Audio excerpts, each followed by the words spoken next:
வேண்டும் என்பதற்கு மோசேயோடு அந்த வழிநடத்தலும் கடந்து போகின்றது. யோசுவா என்பவரும் ஆசாரியனாயிருக்கின்றார் எலியேசரும் எல்லாமே புறம்பானவர்களாய் இருக்கிறதை நாம் அங்கே பார்க்கிறோம். யாருமே சரியானபடி வழிநடத்தல் இல்லை. ஒவ்வொரு நாளும் ஒவ்வொரு வழிகளை அவர்கள் சொல்லிக் கொண்டிருக்கிறார்கள். ஆண்டவர் சொன்னார், ஆண்டவர் சொன்னார், ஆண்டவர் சொன்னார் என்று சொல்லி தன் இதயத்தில் உள்ளவர்களையே எடுத்து வெளியே சொல்லிக் கொண்டிருக்கிறதையே நாம் அங்கே பார்க்கின்றோம்.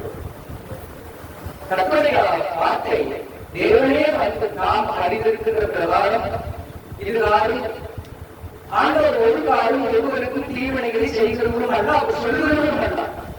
இது மனுஷனாலேயே தான் ஒரு கோட்டையை எழுப்பிக் கொள்கிறார்கள். தீவினை செய்யப்பட வேண்டும், தீவினை செய்யப்பட வேண்டும், தீவினை இது நடத்தப்பட வேண்டும் என்று. என்றைக்கு இவர்கள் இருந்து வந்தார்களோ, என்றைக்கு இது ஆண்டவரோடு கூட இருக்கின்றார், எலியாசரும் சரி யோசுவாவும் சரி ஆண்டவரோடு இருக்கிறேன் என்று சொல்லி இவர்கள் எல்லாவற்றையும் கலகத்தையும் உருவாக்கி கொண்டிருக்கிறார்கள் என்று நாம் அதை பார்க்கின்றோம். கலகத்தை மக்களுக்குள் மக்களை தூண்டிவிட்டுக் கொண்டே இருந்தார்கள். என்னங்க சத்தம்? ஆண்டவருடைய பிள்ளைகளாக இருக்கிற மக்கள் தேவனோடு உலாவிக் கொண்டிருக்கின்றவர்கள். தேவாகிய கர்த்தர் எலியாவும் சரி எலிசாவும் சரி இதோ ஆபிரகாமோடு ஆண்டவர் பேசிக் கொண்டிருந்தார். ஆபிரகாமிடத்திலும் கூட ஆபிரகாம் என்ன செய்தார்? அங்கே ஒரு நாளும் ஒருவரையும் தீவினைக்குட்படுத்தவே இல்லை. தேவன் சொன்னார் என்று அவர் சொல்லவும் இல்லை. ஆனால் யோசுவா அப்படியெல்லாம் இப்பொழுது எலியோ பட்டணத்தை பிடித்தார்கள். இப்பொழுது ஆயுள் பட்டணத்தில் வந்திருக்கிறார்கள். தேவன் உனக்கு சொன்னார் என்று சொன்னால் நீ தேவனோடு பேசி அந்த இடத்தை ஜெயித்துக் கொண்டிருக்க வேண்டும். அவர் செய்கின்ற உபாய தந்திரங்களை பார்க்கின்றோம். ராஜாக்கள் என்று சொல்லி எப்படி தாவீது நாம் வேட்டையாடி கொண்டிருந்தார், எப்படி ஆண்டவர் சொன்னார் ஆண்டவர் சொன்னார் ஆண்டவர் சொன்னார் என்று ஆண்டவருடைய பணியை பொறுத்து தன்மை சிந்தனை நடந்து கொண்டிருந்தார். யாரு? தாவீது. அதை போலதான் இப்பொழுது யோசுவா செய்து கொண்டிருக்கிறார். எலியோ பட்டணத்தை பிடித்தார்கள், ஆண்டவர் சொன்னார் என்று சொல்லி இப்பொழுது ஆயுள் பட்டணத்தில் வந்திருக்கிறார்கள். இந்த ஆயுள் பட்டணத்திற்கு வருகிற போது தேவன் தன்னோடு பேசுகிறார் என்று சொன்னால் தேவன் அந்த யுத்தத்தை உனக்கு ஜெயத்தை கொடுப்பார், யுத்தத்தை கொடுக்க மாட்டார். யுத்தத்தினாலே ஒருவரை அழித்து நீ அந்த ஜெயத்தை எடுக்க வேண்டும் என்று சொன்னால் ஒரு காலம் யெகோவா தேவனாகிய கர்த்தர் இயேசு கிறிஸ்துவும் சரி ஏற்றுக்கொள்ள மாட்டார். ஆண்டவருடைய பிள்ளைகளாக இருக்கிற சமாதானத்தை விரும்புகிறவர்கள், சமாதானத்தை கொண்டு வருகிறவர்கள், சமாதானத்தை உண்டாக்குகிறவர்கள். இன்றைக்கு நாம் சிறுகதை என்று சொல்லி ஒரு தீமையை விதித்துவிட்டு நாம் கடந்து போய்விடுகின்றோம். நாளை அந்த சிறு தீமை வளர்ந்து பெரியதாகி மரமாகி இருந்து கொண்டிருக்கும். அப்பொழுது பார், நீ விதித்திருக்கிற தீவினை எவ்வளவாக மாறிக்கொண்டிருக்கிறது என்று சொல்லி சிறுவினைகள் முதற்கொண்டு நன்மையானதை விதிக்கக் கூடாது, தீமையானதை விதித்துக் கொண்டிருந்தால் அந்த பிள்ளைகள் ஒரு எப்பொழுது திசை மாறுகிறார்கள்? வாலிப பிராயத்தில் அவர்கள் திசை மாறிவிடுவார்கள். நீ என்னதான் கூச்சலிட்டாலும் அவர்களை திருத்த முடியாது. அவர்களுடைய வழிகளை போய்கொண்டே இருப்பார்கள். ஏன்? அவர்களுக்குள்ளே இல்லை நீ விதைத்திருக்கின்ற விதைகள், நீ உங்களுடைய ஆவிலிருந்து புறப்பட்டிருக்கின்ற வார்த்தைகள் அவர்களை திசை திருப்பி விடுகிறது. அதுவே ஊன்றி கிடக்கிறது. ஆண்டவரே வந்து சொன்னாலும் ஒன்று தீமையை விதிக்கிறார் என்று சொன்னால் அது ஆண்டவர் அல்ல. வேதாம் வேதம் சொல்லுகிறது. தீவினையை கற்றுக் கொடுக்கிறது என்று சொன்னால் அவர் ஆண்டவரே இல்லை. சமாதானத்தை கொண்டு வருகிற தேவன், சமாதானத்தை உண்டாக்குகின்ற தேவன், சமாதானத்திற்குள்ளே வழிநடத்துகின்ற தேவன், சமாதானத்தையே அவர் உயர்வாக்கிக் கொண்டிருக்கிற தேவன். இந்த யோசுவா என்ன செய்கிறார்? ஒவ்வொரு திட்டமும் அங்கே தேவனுக்கு ஒவ்வாத திட்டத்தையே செய்து கொண்டிருக்கின்றார். பதிவிடை வைக்கின்றார், பதிவிடை வைக்கின்றார். இந்த பதிவிடை என்பது என்ன? இருதயத்திற்குள்ளே ஒரு திட்டத்தை தீட்டிக் கொள்வது, அந்த திட்டத்தை செயல்படுத்துவதற்கு தன்னை முற்படுத்திக் கொள்வது, முயற்சிப்பது, இதுதான் பதிவிடை. செய்வனை என்பது நாம் செய்கின்ற செயல்பாடுகள் தான் வினையாக மாறுகிறது. நாம் பேசுகின்ற பேச்சு தான் அங்கே அஞ்சனமாக மாறுகிறது. ஆண்டவருடைய பிள்ளைகளாக இருக்கிற நாம் தேவனுக்கு ஏற்ற பிரகாரம் வாழ வேண்டும் என்று சொன்னால் சமாதானத்தை கடைபிடிக்க வேண்டும், சந்தோஷமாய் இருக்க வேண்டும் என்று சொன்னால் பிறருக்கு நீ சொல்லுகின்ற உங்களுடைய வார்த்தைகள் சமாதானத்துக்குரியதாக இருக்கப்பட வேண்டுமே என்று அது தவறான பாதைகளை போகக்கூடியதாக இருக்கக்கூடாது. ஆண்டவருடைய நாமம் சொல்லப்பட்டிருக்கிறது. நீதிமான் தனக்கு நஷ்டம் தான் ஆண்டியிட்டதிலே நஷ்டம் வருகிறது என்று சொன்னாலும் அவன் வார்த்தைகளை தவற மாட்டான் என்று வேதம் சொல்கிறது. தேவனுடைய பிள்ளைகளுக்கு நஷ்டம் வருகிறது என்று சொன்னாலும் கூட அவர்கள் தான் குறித்திருக்கின்ற வாக்குகளை அவர்கள் மறுக்க மாட்டார்கள். தேவன் உன்னை உயர்த்தம்படிக்கு தேவன் எப்போதும் ஆவலாக இருந்து கொண்டிருக்கிறார். எப்போதும் உன்னை உயர்த்துவதற்காகவே ஆவலாக இருந்து கொண்டிருக்கிறார். நாமளோ தன் எண்ணத்தை நிறைவேற்றுவதற்கே ஆவலாக இருந்து கொண்டிருக்கிறோம். நாம் எண்ணத்தில் என்ன முக்கியம் ஆகுதோ அதை செயல்படுத்தியே தீர வேண்டும் என்று நாம் அதிலே தீவிரமாக இருக்கிறோம் என்று ஆண்டவர்களுக்காக பயந்து, கர்த்தருக்காக பயந்து, சமாதானத்தை உரைத்து நீதியை நாம் பிரதிபலனாக பெற்றுக் கொள்வதற்கு நாம் இறுதி இடம் கொடுப்பதில்லை. என்ன சொல்லுகின்றார் யோசுவா, நீங்கள் அந்த பட்டணத்தை பிடிக்க வேண்டும் என்று சொன்னால் தூரமாக போய்விடாதீர்கள், பக்கமாகவே நில்லுங்கள். எப்படி? எதிராளிகளினுடைய பார்வை உங்களை படக்கூடாதபடி நீங்கள் மறைந்திருங்கள். ஆண்டவரோடு பேசிக் கொண்டிருக்கிறவர். ஏன் அன்று மோசே இவனை மலையிலே நிறுத்தி வைத்துவிட்டு அங்கு ஓடினார், சீனாய் பருவத்துக்கு ஏறினார். இந்த சிறிய மகனைத்தான் கூட்டிக் கொண்டு போகிறார். எலியேசரை கூட்டிக் கொண்டு போகவில்லை. எலியேசரை மக்களுக்கு காவல் வைத்து விட்டார். தன்னோடு வரும்படிக்கு இந்த யோசுவாவை கூட்டிக் கொண்டுதான் மலை ஏறுகிறார். 7 நாள் அந்த மலையிலே அவங்க பிரயாணம் பண்ணி நின்று கொண்டிருக்கிறார்கள். 8ஆம் நாள் தேவன் அங்கே அவளை கூப்பிடுகிறார். மோசேயை மேகத்தில் நின்று நீ மேலே வா என்கிறார். அப்பொழுது அந்த மலையின் மேலே யோசுவாவை வைத்துவிட்டு மோசே அந்த மலைக்கு மேலே ஏறுகின்றார். ஏறும் பொழுது அந்த சிறு பையனை இவ்விடத்தில் விட்டுவிட்டு போகின்றோமே, எல்லாம் விலங்குகள் வந்தால் என்ன செய்யும் என்றெல்லாம் அவனுக்கு கவலை இல்லை. ஏனென்றால் அந்த கவலை அவனுக்குள் இல்லாமல் இருப்பதன் காரணம் தேவாதி தேவனாகிய கர்த்தர் அவனை பாதுகாத்துக் கொள்வார் என்ற திட நம்பிக்கை, அந்த விசுவாசம் அவனுக்குள்ள இருப்பதை நாம் அங்கே பார்க்கின்றோம். ஆகவே சிறு குழந்தை உணவுக்கு என்ன பண்ணுவார், படிக்கிறதுக்கு என்ன பண்றது, போத்துறதுக்கு என்ன பண்றது, இந்த மலையிலே ஏதோ மிருகங்கள் வந்து தின்னு அவங்களை சாப்பிட்டு விட்டு போய்விட்டால் என்ன என்கிறார். அந்த ஒரு பயம் கூட அவனுக்கு கிடையாது. காரணம் கர்த்தர் அவனை காக்கின்றவர். கண்ணுறக்கமின்றியே காவல் செய்கிறார், கால்கள் கிளறாத வண்ணம் காத்து நிற்கிறார். கண்ணுறக்கமின்றியே காவல் செய்கிறார், கால்கள் இடராத வண்ணம் காத்து நிற்கிறார்.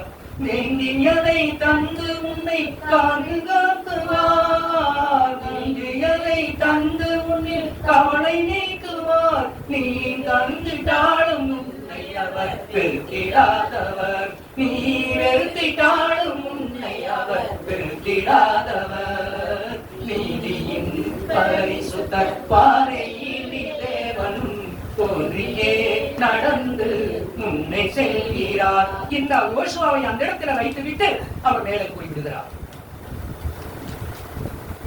அந்த ஏன் அவனை ஆண்டவரை அவன் பார்க்க முடியவில்லை. 7 நாள் காத்திருக்கின்றான். ஆண்டவருடைய பிள்ளையோடு இருக்கின்றான்.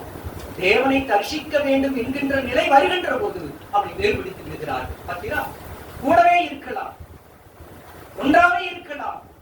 கர்த்தரை சந்திக்கும் பொழுது மாறிவிட்டு போகிறதாய் பார்க்கிறார். காரணம் இருதயம்.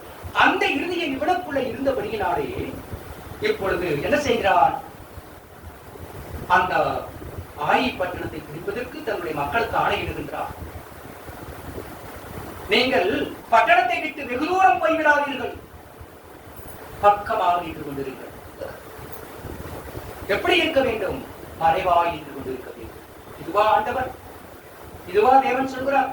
எதையும் வெளிப்படுத்தி காரியத்தை வெளிப்படுத்தாமல் எந்த ஒரு காரியத்தையும் அவர் செய்கிறவர் அல்ல.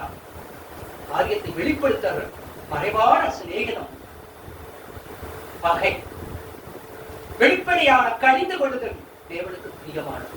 வெளிப்படையா நாம் கண்டிக்கணும். ஒரு குழந்தைகளை மறைச்சு வச்சிருக்கிறார். ஆண்டவருடைய பிள்ளைகளாக இருக்கின்றார். தேவனுடைய பிள்ளைகள் இந்த இடத்தில் அவன் மறைவாக நின்று கொண்டிருங்கள் என்று சொல்லுகின்றான். அங்கே யோசுவா சத்தியங்கள் புரட்டப்படுகிறது. சபைதனிலே சத்தியங்கள் புரட்டிக் கொண்டே இருக்கிறார்கள். வேதம் சொல்லுகிறது. வேதம் சொல்லுகின்றது எல்லாம் உன்னி நடந்து கொள்ள வேண்டிய முறையை உனக்கு கற்றுக் கொடுக்குது வேதம். எனக்கு வேதம் இருக்கிறது வேதம் இருக்குது என்று சொல்லாதே. இப்படி நடந்தால் அப்படி ஒரு தீமை வரும் என்பதை தான் கற்றுக் கொடுத்துக் கொண்டிருக்கிறது. ஆகவே அதையெல்லாம் வேத வாக்கு அல்ல, உனக்கு படிப்பினை சத்திய வேதம். இன்றைக்கு நம்முடைய விதி அமைச்சர் சொல்லுகிறார், தமிழ் மொழியை கொச்சைப்படுத்தி பேசுகின்றாயே என்று சொல்லி ஒருவன் கேட்கின்றார். அதற்கு அவர் சொல்றார், மரிய வில்சன் சொல்லுகிறார், நான் தமிழ் மொழியை கொச்சைப்படுத்தவில்லை, எனக்கு நீங்கள் அன்று சொன்னீர்கள், இதோ உருவத்தை பார்த்து கேவலமாக பேசினீர்கள், மறுபடியும் பேசினீர்கள். உடைகளை பார்த்து கேவலமாக பேசினீர்கள், மறுபடியும் பேசினீர்கள். பெண்களை வைத்து கேவலப்படுத்தி பேசினீர்கள். இப்பொழுது மொழியை குறித்து பேசுகிறீர்கள். நான் கற்றுக்கொண்டது, எனக்கு கற்றுக்கொண்ட பாடம் என்ன தெரியுமா? அன்பு, கருணை, இரக்கம். இவைகளைத்தான் என்னுடைய சத்திய வேதம் எனக்கு படித்துக் கொடுத்திருக்கிறது. அந்த கருணையும் தாழ்மையும் இருக்கின்றபடினாலே நீ சொல்லுகின்ற எல்லா வார்த்தைகளையும் நாங்கள் ஏற்றுக்கொண்டிருக்கிறோம் என்று சொன்னார். ஆண்டவர் தாமே தன்னுடைய சத்திய வேதம் அங்கே முழங்கும்படிக்கு, சத்திய வேதம் அங்கே முழங்கும்படிக்கு தேவன் அங்கே கிரியை செய்து கொண்டார். நாம் எல்லாம் போடாத ஒன்றை தேவனாகவே அங்கே குறிப்பித்துக் கொடுத்து அங்கே நிறுத்தினார் ஒரு அமைச்சரை. ஆண்டவருடைய ஒரு நெருக்கல் எங்கே உருவாக்கப்படுகிறதோ அந்த ஒரு மீட்பு உருவாகும் என்பதற்கு தேவன் அங்கே மிகுந்த நிலையை பிஜேபி கொண்டு வந்து கொண்டே இருந்தது. இது எல்லாம் முறியடிப்பதற்காக தேவன் அங்கே ஒரு அரசை இங்கே நிறுவி இருக்கிறது. நாம் ஏற்றுக்கொள்ளவில்லை, ஆனால் இதில் ஏற்றுக்கொள்ள வேண்டிய பக்குவத்தை நாம் இருந்து கொண்டிருக்கிறோம். ஆண்டவருடைய பிள்ளைகளாக இருக்கின்றார். நெருக்கப்படுகின்ற நேரங்களிலே தேவன் தன் கருத்தை நீட்டி தூக்கி எடுக்கின்ற தேவனாக இருக்கிறார். தூக்கி எடுக்கின்ற தேவன். ஆகவே ஆண்டவருடைய சமூகத்தை பார்க்கிறோம். பதிவிடை வைக்கிறார்கள், பதிவிடை வைத்துக் கொண்டிருக்கிறார்கள். நீ போய் அங்கே மறைந்து நீ, நீ போய் அங்கே மறைந்து நீ, அங்க தூரமாக நிற்காதே, அருகிலேயே மறைந்து. அடுத்தது ஒரு உபாயம் சொல்லுகின்றார். இந்த அடுத்த ஒரு உபாயம் என்ன சொல்லுகின்றார்? நான் முன்னாலே போகின்றேன். நாங்கள் முன்னாலே போகிறவர்கள் போய் அவர்கள் ஆயுப்பட்டணத்தார் எங்களை துரத்தி கொண்டு வரும்போது நாங்கள் முன்னே ஓடுகின்றோம். அவர்கள் எங்களை துரத்தி கொண்டு வருவார்கள். பார்த்தீங்களா? கர்த்தர் ஒரு காலம் ஒரு நாளும் இவ்விதமான மோசமான செயல்களை கற்றுக் கொடுக்கிறவரே அல்ல. ஆகவே அவர்களை பதிவிருக்க சொல்லி ஒளிந்து கொண்டிருக்க சொல்லிவிட்டு 30,000 மக்களை ஒளிந்திருக்க சொல்லிவிட்டு இந்த யோசுவா சொல்லுகிறார், நாங்கள் முன்னே போகின்றோம். நாங்கள் முன்னே போகின்ற போது ஆயின் பட்டத்தின் ராஜாவும் மக்களும் எங்களை துரத்தி கொண்டு வருவார்கள். நாங்கள் ஓடுகிறது போல ஓடிக்கொண்டே இருக்கிறோம். அப்பொழுது பட்டணம் பெருமையாக இருக்கும், பட்டணம் பெருமையாக இருக்கும். நீங்கள் 30,000 பேர் உள்ளே போய் பட்டணத்தை பிடித்துக் கொள்ளுங்கள் என்று சொல்லுகிறார். ஆண்டவருடைய பிள்ளை பார்த்தீங்களா?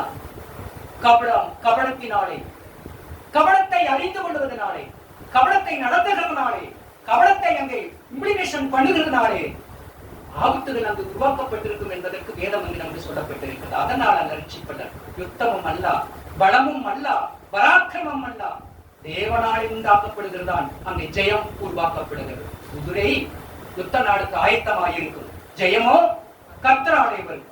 ஆண்டவர் நாமே அங்கே கொடுக்கிறவர். இவன் இந்த யோசுவா வழிநடத்துகின்றான். ஒரு நிலையை நாம் இங்கே பார்க்கின்றோம். யோசுவா நிலையை பார்க்கின்றோம். ஆண்டவருடைய பிள்ளை அமர்ந்திருந்து தேவனுடைய ராஜ்யத்தை சுதந்திரித்துக் கொள்ள வேண்டும். யோவானை பார்க்கின்றோம். 12 சீடர்கள் இருந்தார்கள். 12 சீடர்களும் சுதை போனதை நாம் பார்க்கின்றோம். ஆனால் எல்லாவற்றிலும் இயேசுவோடு இல்லாதிருக்கிற அப்போஸ்தலனாகிய பவுலடியான் வருகிறார், பிரிஸ்கில்லா வருகிறார், அங்கே தீமோத்தேயு வருகிறார். இவர்கள் எல்லாம் இயேசுவோடு கூட இல்லாதவர்கள். ஆனால் இவர்கள் ஒரு இயேசுவோடு இருந்தவர்களை காட்டிலும் பெரிதாக பேசிக்கொண்டு தன்னுடைய ஊழியத்தை நடத்தி கொண்டு வருகிறார்கள். ஆனால் இயேசுவோடு இருந்திருந்தார் அந்த யோவான் மாத்திரம் அவர்களோடு அவர்களுக்கு அடிபணிந்தவர்களாக வாழ்ந்து கொண்டிருக்கிறதை நாம் அங்கே பார்க்கிறோம். இயேசுவோடு இல்லாதிருக்கிறவர்கள் உயர்ந்த இடத்தில் இருக்கிறார்கள். இயேசுவோடு இருந்திருக்கிறோம் தாழ்ந்த இடத்தில் அமர்ந்து கொண்டிருக்கிறார். ஒவ்வொன்றாக அப்சர்வ் செய்கிறார். யாரார் என்னென்ன நிலையிலே எப்படி எப்படி வாழ்ந்து கொண்டு இருக்கிறார் என்பதை தன் இருதயத்துக்குள்ள அப்படியே அங்கே ஸ்டோரேஜ் பண்ணி வச்சிருக்கார். அறிந்து கொண்டு காலம் கடந்தது, தேவனுடைய அழைப்பு வந்தது, அவர் மரிக்கும் தருவாய் உருவாக்கப்பட்டது. 40 நாள் பத்ம தீவிலே போய் அவர் அங்கே உட்கார்ந்து கொண்டார். எல்லாரும் அங்கே இன்றைக்கு வசனம் பேசிக் கொண்டிருக்கிறார்கள், வசனத்தை உரைத்துக் கொண்டிருக்கிறார்கள். ஆனால் அவரோ இவர்களோடு எல்லாம் இருந்து விட்டு பற்பனாவோடு இருந்தார், அப்போஸ்தலனாகிய பவுலோடு இருந்தார், தன்னுடைய சீடர்களோடு இருந்தார், ஆண்டவருடைய பிள்ளைகளோடு இருந்தார். எல்லாவற்றையும் நெஞ்சுக்கு நிறைவை கொண்டு வரவில்லை. அவருடைய நெஞ்சுக்கு நிறைவு என்ன? பத்ம தீவிலே போய் அங்கே அமர்ந்து கொண்டார். எத்தனை மனிதர் வந்தாங்க, எத்தனையோ சொன்னாங்க, எத்தனையோ மனிதர் வந்தாங்க, இயேசுவை குறித்து சொன்னாங்க, நிறைவாகவில்லை. ஆனால் அவர் என்ன செய்யறது? அவருக்கு நிறைவு வேண்டும். என் இயேசுவின் அன்பு மொழியை கேட்டிருக்கின்ற உள்ளம் ஆயிற்றே, அந்த இயேசுவின் அன்பு வழியில் நடந்திருக்கின்ற இருதயம் ஆயிற்றே. அதனால்தான் அந்த ஒன்று யோவான் 2 யோவான் 3 யோவானை பார்த்து அன்பு மட்டுமே அங்கு உயிர்க்கிற முதல் இடமாக இருப்பதை நாம் அங்கே பார்க்கிறோம். அன்புதான். இது எந்த மனிதனிடத்திலும் காணவில்லை, ஊழியக்காரனிடத்திலும் காணவில்லை. ஆகவே தன் நெஞ்சம் நிறையவில்லை, ஆண்டவருடைய நெஞ்சம் நிறையவில்லை, அவருடைய யோவானுடைய இறுதியும் நிறையவில்லை. ஆகவே பத்மத்தீவிலே போய் அமர்ந்து கொண்டார். 40 நாள் உபவாசம் இருந்து கொண்டிருக்கிறார். அவர் பசியோடு இருக்கிறார், பட்டினியோடு இருக்கிறார், வேதனையோடு இருக்கிறார். இதையெல்லாம் ஆண்டவர் பார்க்கவில்லை. ஆவியானவர் அங்கே வந்து அவனுக்கு முன்னாடி நின்று கொண்டு அவனை பார்க்கிறார். நீ 40 நாள் பசியோடு இருக்கிற, சாப்பாடு வேண்டுமா என்று தேவனுடைய ஆவியானவர் அவனுக்குள்ளே வந்து இறங்கினபடினால பலம் கொண்டார். 7 சிறைகளை பாண்டவருடைய வருகையின் காலங்களில் என்ன நடக்கும் என்பதை அவனுக்கு அறிவித்துக் கொண்டிருந்தார். பார்த்தீங்கன்னா, உலகத்தை வெறுத்தான், தேவனை நேசித்தான், தேவன் தன் வருகையை அவனுக்கு அறிவித்தார். அதுதான் நமக்கு வெளிப்படுத்தும் விசேஷம் என்று சொல்லப்பட்டுக் கொண்டிருக்கிறது. இந்த யோசுவா மோசையோடு இருந்தார். ஆனால் திட்டம் ஆண்டவருடைய சமூகத்திற்குள்ளே பார்த்தோம். மோசை என்ன செய்கிறார்? கற்பனையை வாங்கிக் கொண்டு ஆண்டவருடைய சமூகத்திலிருந்து வெளியே வருகின்ற போது எந்த மக்களுக்கு காவலாக வைத்துக் கொண்டு போனாரோ அந்த என்ன செய்கின்றார்? ஆரோன் என்ன செய்கிறான்? அங்க எல்லாத்துக்கும் ஒரு விக்கிரகத்தை உண்டு பண்ணி இதுதான் உங்க தெய்வம் வணங்குன்னு சொல்லிட்டான். ஆண்டவருடைய கோபம் வந்து விட்டது. என்ன நான் தரிசிக்கல, கேட்டவன் மோசையோடு தான் இருந்தான், ஆண்டவர் தரிசிக்கல. மோசை என்ன சொன்னா அதை மட்டும் தான் செய்வான். இப்போ மோசை அங்க மேல போயிட்டான். சொன்னா இருக்கிறாரோ இல்லையோ, எங்களுக்கு ஆண்டவர் வேணும், எங்களுக்கு உடனே உடனே எல்லா கம்பளையும் போட்டு கலட்டி ஒரு பொண்ணு கண்டுபிடி பண்ணி அங்க வச்சுட்டாங்க. தங்கத்தை எல்லாம் வாங்கி உருக்கி ஒரு பொண்ணு கண்டுபிடியை பண்ணி இதுதான் உங்க தெய்வம்னு சொல்லிட்டாங்க. வந்தது ஆண்டவருக்கு கோபம். ஆண்டவருக்கு கோபம் வந்தது. கோபம் ஜனம் அவர்களை கடித்துக் கொண்டார்கள் என்கிறார். நான் உன்னை பெரிய ஜாதியாக்குவேன், அவர்களை அதம் பண்ணி கொண்டிருக்கிறேன். அப்போ யோவான் மோசே சொல்லுகிறார், ஜனத்தை எல்லாம் காக்கத்தான் நீ வந்திருக்கிற, அந்த ஜனத்தை எல்லாம் கொண்டு போட்டு என்னை பெரிய ஜாதியாக்குனா அது எது பிரயோஜனம்? என்னுடைய பேரை உன்னுடைய ஜீவவசத்திலிருந்து கிழிக்கு போடு, ஜனத்தை காப்பான். திறப்பின் வாயிலே அவன் இருக்கின்றான். அங்கே ஆண்டவரைக்காரன் வந்து கொண்டிருக்கிறது, எல்லாம் செத்துக் கொண்டிருக்கிறார்கள். அவன் ஆண்டவரிடத்தில் வாங்கிக் கொண்டிருக்கின்ற அந்த கற்பனையை ஊக்கி எறிந்து உடைக்கின்றான். தனக்கு ஒரு பெரிதான ஒரு கிட்டு கிடைக்கிறது என்று சொல்லி தாமட்டு வாங்கி கொண்டு வாழாமல் அந்த கிட்டை தூக்கி உடைத்தெடுத்து விட்டு கர்த்தருடைய கற்பனையை, ஆண்டவருடைய கற்பனையை ஓடி வருகின்றான். பிணங்களாக கிடந்து கொண்டிருக்கிறது. பிணத்தை தாண்டி தாண்டி தாண்டி ஓடுகின்றான்.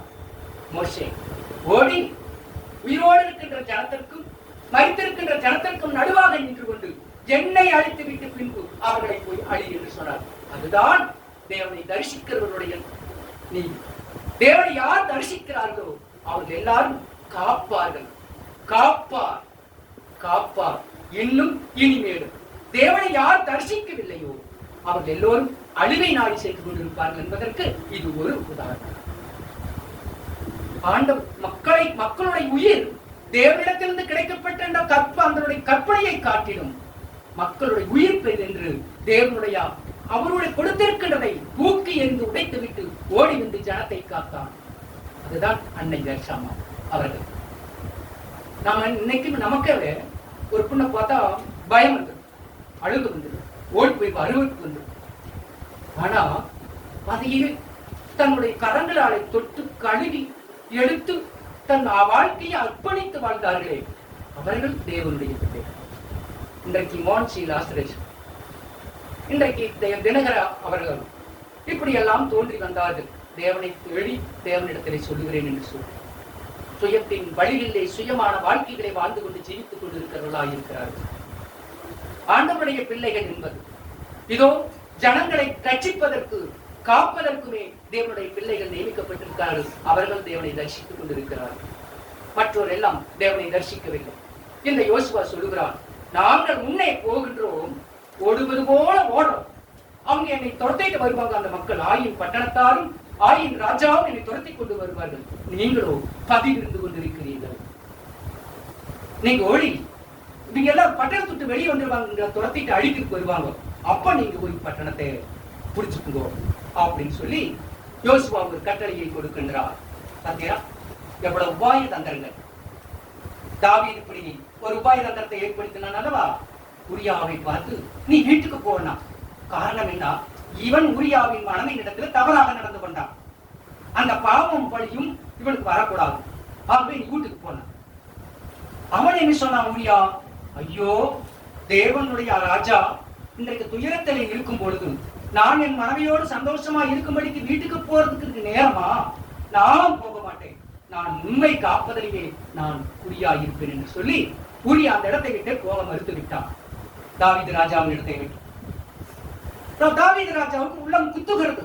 ஏனென்றால் அவன் மனைவி இடத்துல நான் தவறாக நடந்து விட்டேன் என்பது அவனுக்கு தெரியும். இந்த பழி அவனுக்குள்ளே வரக்கூடாது என்பதற்காக, அந்த பழி அவனுக்குள்ளே வரக்கூடாது என்பதற்காக அவன் தீட்டுகின்ற திட்டங்கள் இருக்கிறது. பார்த்தீங்கன்னா, உரியா நீ வீட்டுக்கு போ, நான் போக மாட்டேன் அப்படின்னு. நீ போற இலைய நேர்க்கலாம்.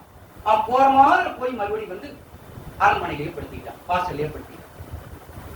பார்த்தான், ஓ இவன் வீட்டுக்கு போக மறுக்கின்றான், இவனை எப்படியாவது வீட்டுக்கு போவதற்கு நாம் வழிகாட்ட வேண்டும் என்று சொல்லி யுத்தத்தை ஆரம்பித்து தன்னுடைய அப்பவர்கிட்ட கொடுக்கின்றான், ஒரு நிருபத்தை கொடுக்கின்றான்.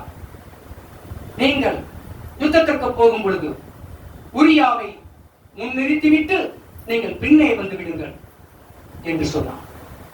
தன்னை காப்பதற்காக வந்திருக்கின்றான். நீதி என்றும் நிலைத்திருக்கக்கூடியது, சத்தியம் என்றும் வளரக்கூடியது, அது சகலத்தையும் சம்பூர்ணம் அடையக்கூடியது, அழிப்பதற்குரியதல்ல. ஆகவே இவன் செய்திருக்கின்ற துரோக செயல் அந்த சங்கீதக்காரன் பண்ணுகின்ற தாவீது போகின்றான். அவனிடத்திலே அப்போரிடத்திலே கொடுத்து விட்டான்.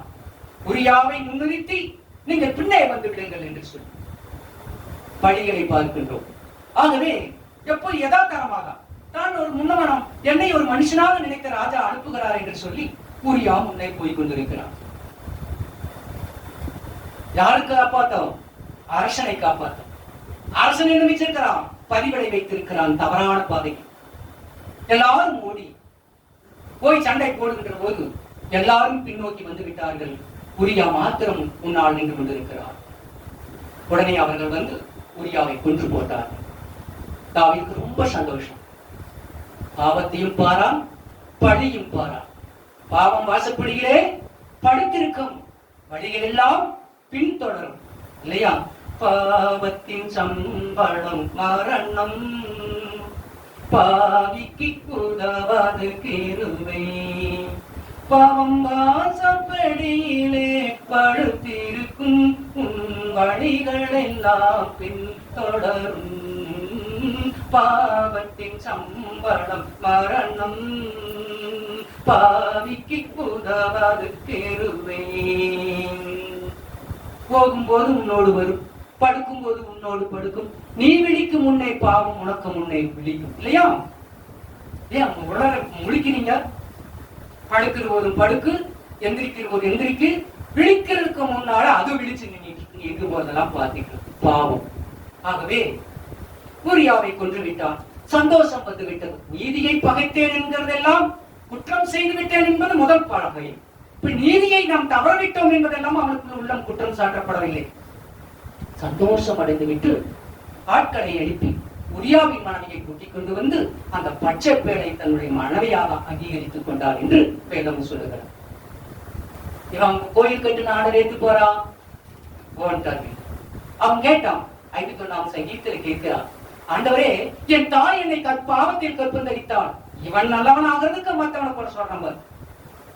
என் தாய் என்னை எதில் கற்பந்தரித்தாளா? பாவத்திலே கற்பந்தரித்தான். என்னுடைய பரிசுத்தாவை நீர் எடுத்துக்கொள்ளாதிரும் ஆண்டவரேன்னு வேண்டுதல் பண்றான். எடுக்காத வெப்பாராம் ஆண்டவர். எல்லாம் என்னைக்கே புரிஞ்சிட்டார். எப்ப நீ தவறுகள் செய்தாயோ அன்றைக்கே உன்னிடத்தில் இருக்கிற பரிசுத்தாவை போய்விட்டது. அப்ப எப்படி இருக்கும்? நீ வேண்டுதல் பண்ணிக்கலாம், சத்தம் போட்டுக்கலாம், கத்திக்கலாம், கதறிக்கலாம், எந்த வேண்டாலும் பண்ணிக்கலாம். ஆண்டவன் அவனுடைய சாகும் தருவாயிலே அனல் உருவாக்கப்படவில்லை. தன்னுடைய சரீரத்தை அவனோடு கூட இருக்கிறீங்களா? யாருமே ஆண்டவனுடைய பிள்ளை இல்லை. அதனால ஒரு சுனேயும் ஊரிலே போய் பெண்களை தேடுங்கள், அவரோடு படுக்க வச்சு அவருக்கு சூடு உண்டாயிருன்னு சொன்னாங்க. நல்லவங்க இவரோட வாழ்ந்தவங்க எப்படி இருப்பாங்க? அதே மாதிரி ஒரு அழகான ஒரு சின்ன பிள்ளை கூட்டிட்டு வந்து அந்த ஆவியோட படுக்க வச்சாங்க. வந்துச்சா? எதுவுமே வரல. ஆவியும் வரல, அனலம் வரல, ஒண்ணும் இல்லை. அப்படியே விருத்தாப்பியங்களாக மறித்து போனாங்க என்று வேதமதை சொல்லப்படுகிறது. தவறுகள் செய்துவிட்டு தேவனை துதிப்பது, தவறுகளை செய்துவிட்டு ஆலயம் செல்வது, தவறுகளை செய்துவிட்டு ஜெபிப்பது, இது எல்லாம் உனக்கு திருப்தியை கொடுக்கலாமே என்று தேவனை திருப்திப்படுத்த முடியாது, தேவனை தரிசிக்கவும் முடியாது. உனக்காக நீ எதை வேண்டுமானாலும் செய்து கொள்ளலாம், தேவனை நீ சந்திக்கலாம் என்று நினைத்தால் நடவாத ஒரு காரியம். கர்த்தருடைய நாமத்தை பார்க்கிறோம். இவன் என்ன செய்யறான்? நாங்கள் ஓடுகிறது போல ஓடுறோம். அவங்க எங்களை துரத்திட்டு வருவாங்க. நீங்க போய் பதிவுக்கு ஒழிச்சிட்டு இருக்கிறீங்கலாம், போய் பட்டணத்தை போய் பிடிச்சுக்கிடும், பட்டணத்தை ஆக்குபை பண்ணிக்கலாம். ஏன் அவனுக்கு ஒரு வஞ்சினம் இருக்கிறது. அந்த வஞ்சினம் என்ன? இருதயத்திற்கு ஒரு வஞ்சம் இருந்தால்தான் இப்படிப்பட்ட திட்டங்களை அவனால் தீட்ட முடியும். ஆகவே அந்த வஞ்சம் இஸ்ரேலின் மக்கள் எகிப்திலிருந்து வருகின்ற பொழுது இந்த ஆயின் பட்டணத்தார் அந்த வழி இவர்களை விட மறுத்து விட்டார்கள். காரணம் என்ன? இந்த 6 லட்சம் மக்கள் பெரியவர்கள் 6 லட்சம் மக்கள், அதெல்லாம் அவர்களுடைய குழந்தைகள், அவருடைய சிறியவர்கள், இதெல்லாம் இருக்கிறது. இவர்கள் எல்லோரும் 6 லட்சம் மக்கள் வழிய வருகிற போது தேவனுடைய மகிமையை, தேவன் நமக்கு அக்னியை இறக்கிலை கொடுத்து அவர்களுக்கு வெப்பம் உண்டாக்கி குளிரில்லாதபடி பண்ணினார்.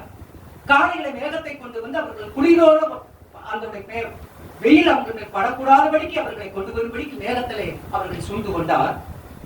மன்னாவை கொட்டினார், சாப்பிட்டார்கள். இதெல்லாம் அவர்களுக்கு பெரிதல்ல, திருட்டுத்தனமாக திருடி தின்பதான அவர்களுக்கு பெரிதா என்பதை நாம் அங்கே பார்க்கின்றோம். மோசே முன்னே நடந்து கொண்டிருக்கிறார். தேவனுடைய பிள்ளையை கேவலப்படுத்திக் கொண்டே இருந்தார்கள், தேவனுடைய பிள்ளைகளை அவமானப்படுத்திக் கொண்டே இருந்தார்கள். அதனால்தான் 6 லட்சம் மக்களும் ஒருவர் கூட தன்னுடைய கானான் தேசத்தில் பிரவேசிக்கூடாது இருக்கும்படிக்கு வழியிலேயே மடிந்து போனார்கள் என்று பார்க்கின்றோம். பாதை தண்ணீரே அவர்கள் மடிந்தார்கள் என்று வேதம் சொல்லுகிறது. மறந்தார்கள் மன்னாவை, இழந்தார்கள் அக்னியை, பரீட்சை பார்த்தார்கள், மேகத்தை தூசித்தார்கள், திருட்டுத்தனமாக போகின்றதையே பெரிதாக கருதினார்கள்.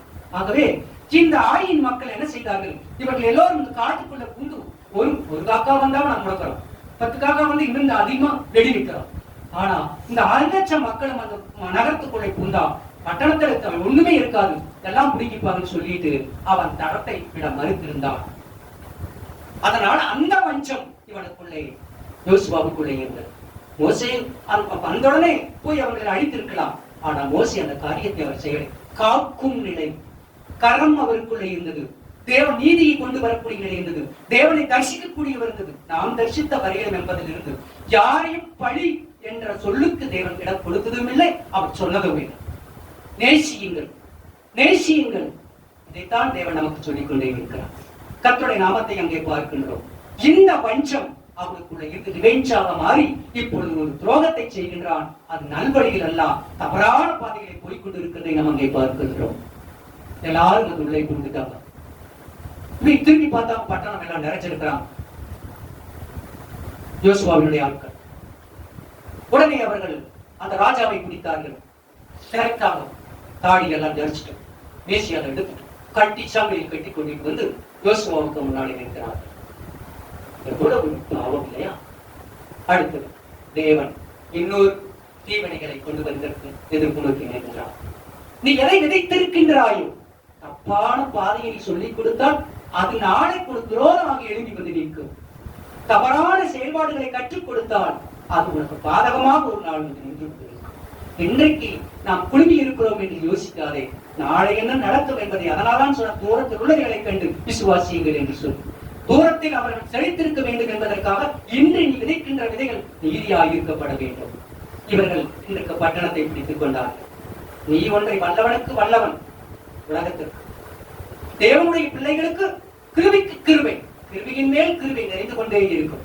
தேவனுடைய பிள்ளை ஆறுதலும் தேர்தலும் ஆற்றலும் ஆண்டவருடைய சமூகத்திற்குள்ளே ஆண்டவர் மேய்ப்பிக்கக்கூடியவர்.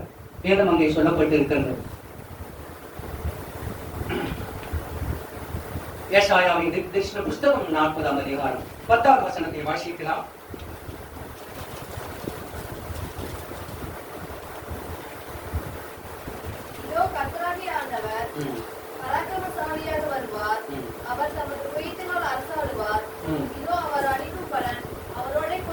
நீ என்ன செய்கின்றாயோ அதெல்லாம் வெறுமையாகாது, வெறுமையாக போவதில்லை.